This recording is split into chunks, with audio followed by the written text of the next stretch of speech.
teachers, finally I have time to make this vlog. This is my second official vlog. Said that there's this vacant niche for Filipino teachers here in Taiwan, and my experiences can probably help other teachers and contribute to the teaching community here, lalo na sa mga Filipinos natin.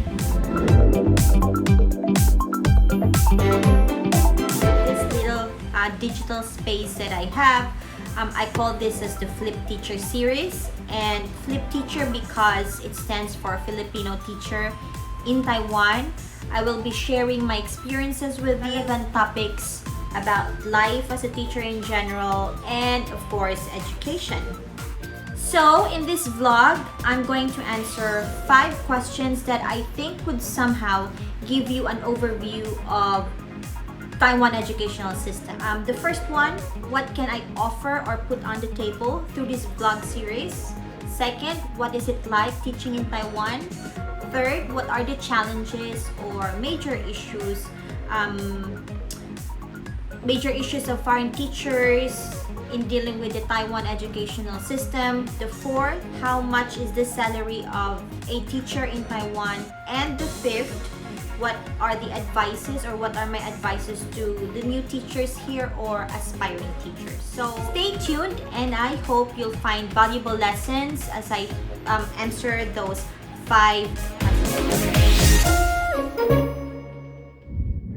The first question that I wanted to answer is, what can I offer through this vlog?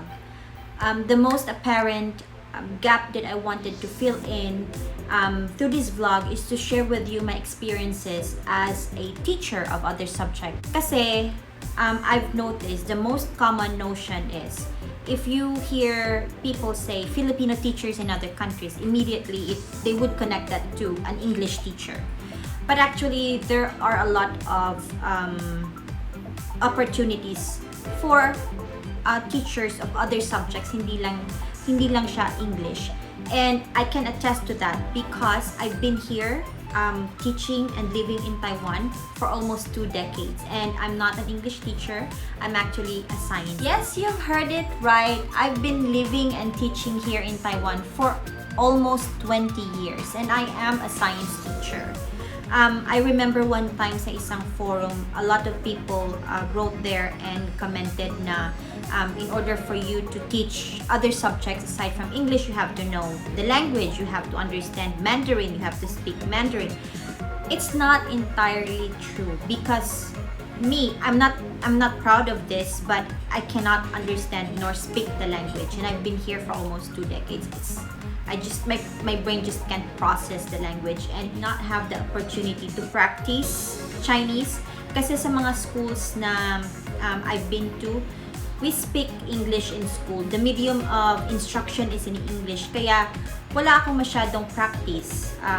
Even my colleagues, even my co-teachers, they're all foreigners. So walang opportunity for me to really learn the language. And actually, maraming mga Filipino teachers dito na they're not teaching English.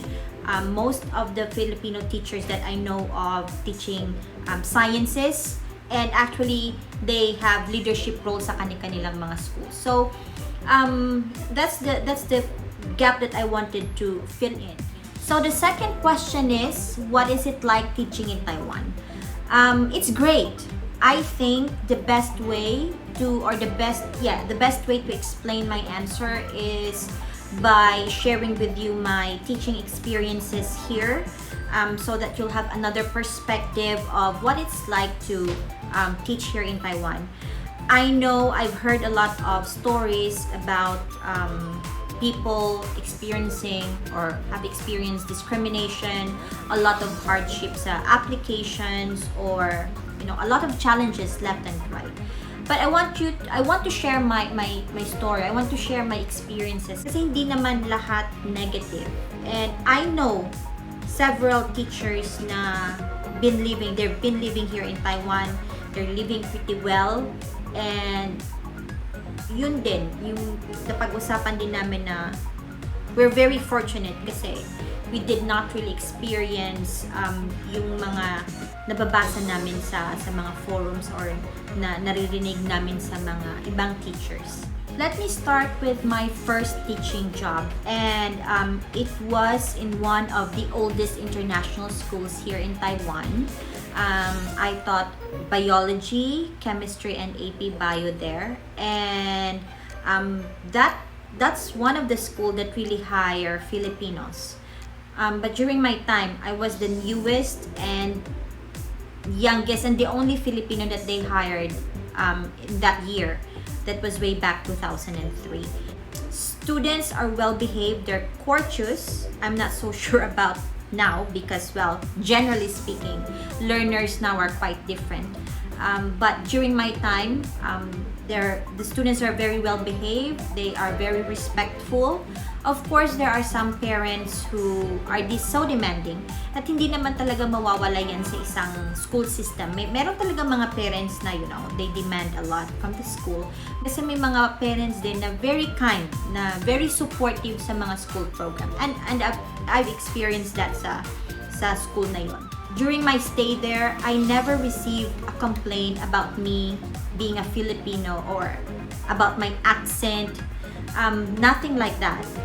And honestly, my stay there, I can say I had a very good time in that school. I made friends. The community helped me assimilate Taiwanese culture, and being surrounded with Filipinos gave me that sense of comfort. And the reason medyo more receptive ako sa culture ng Taiwan when I first started here, my first 5 years, is because I was surrounded with people na nag-i-explain sa akin about their culture. So, tinulungan nila ako na maka-adjust sa culture ng Taiwanese. So, I don't really have that culture shock kasi meron akong support system. Among teachers there, it's all good. I think may mga conflict din kasi hindi naman siya perfect system, hindi naman siya perfect school, but it's nothing toxic. One thing that made me realize when I left is that I actually had a very sheltered life in that school. Kasi yung buhay doon is, like school, bahay. And I'm surrounded with like other Filipinos. Yun lang yung world ko. So, I was not really aware about other aspects of Taiwan society. Kung ano lang yung, napag-uusapan dun sa school, but it's nothing very particular about Taiwan society. Being an international school, ang mga families doon, mga students doon, they're, in an upper tier of the society. Kaya, no major issues na encounter na mga teachers doon. Then, of course, life happened. You have to make certain decisions in your life to advance yourself. And I think, I really believe that my second job was a gift from the universe. Because while I was processing my application, my options whether to stay here in Taiwan or to move to another country, this second job was offered to me.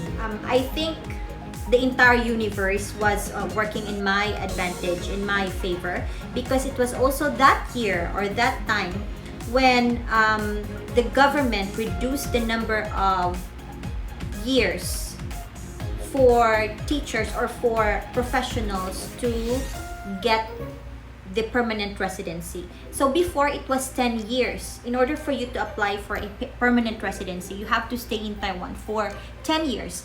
But that year, when I decided to leave my first job, the government reduced the number to 5 years, and I was so eligible, of course, because if you paid your taxes diligently, walang problema yun. You can apply immediately. So yun, I think that was also an answer whether whether to stay here in Taiwan or not. So of course, I decided to stay and I accepted the second job. And my experience in that second job was mentally exhausting. That is because of the different levels of students that I was teaching. But overall, when it comes to person-to-person relationship, again, I'm very fortunate because as far as I can remember, all the people that I met or I've encountered, I have no problems in dealing with them. I did not experience any discrimination at all. In fact, I barely had time for myself because there's a lot of scheduled classes for me. So my second job is an educational consulting firm, and they also have an academic cram school. And my primary responsibility prepare university students to take the admission test for one of the medical schools in Europe. And if they pass the test, then I will have to follow up with English lessons, follow up science lessons in English. Kasi yung mga university students, they of course know this science topics, but hihirapan sila sa English version ng subject, ng topics na yun. So that was my role. Ano yun? Biology, advanced chemistry, yun yung mga tinuturo. And eventually, my boss asked me if I want to take in high school and elementary students. And these are the students who are struggling because they came from the local system.